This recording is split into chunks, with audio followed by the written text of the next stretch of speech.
La prise en charge de la santé bucco-dentaire pour les personnes à besoins spécifiques, un exemple de réussite. C'est avec beaucoup de fierté et d'émotion que j'ai accepté la présidence de SOS.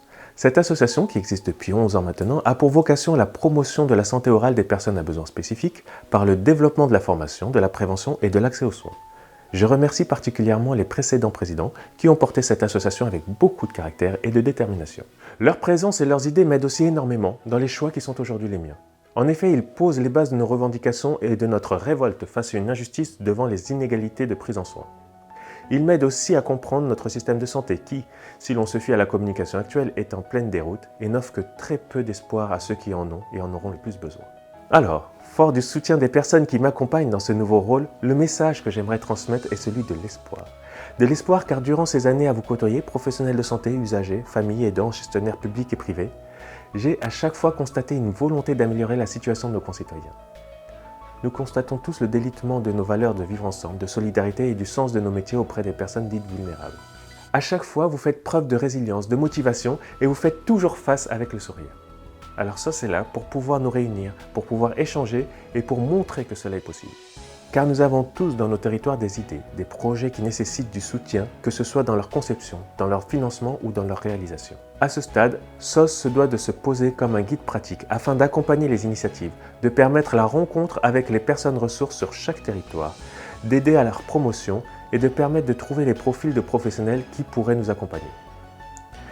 Échanger, car notre système de santé est trop divisé.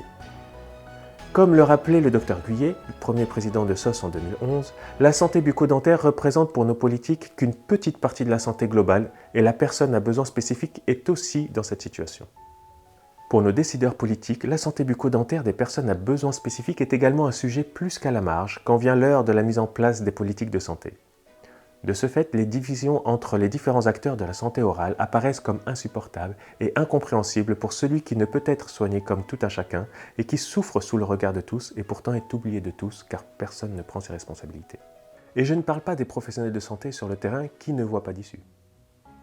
Comment comprendre les dialogues de sourds entre l'ARS et la CEPAM, les conseils de l'ordre, les URPS, les libéraux et les salariés, les hôpitaux et les cabinets, les universitaires, les praticiens de ville, les centres de santé, dits vertueux et les autres?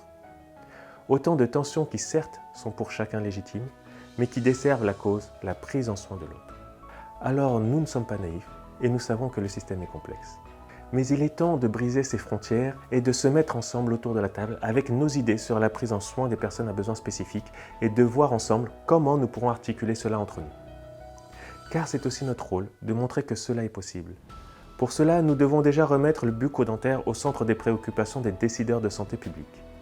SOS peut, grâce à son rayonnement national, être une force de proposition et un atout auprès des différents élus. Nous devons unir les différents réseaux régionaux afin de proposer des modèles adaptés à chaque région où la prévention, la formation et la coordination des solutions de soins soient efficients et efficaces. Enfin, nous devons proposer des modèles d'évaluation de l'impact de notre action. Cela passe notamment par une communication partagée des différentes actions menées partout sur le territoire.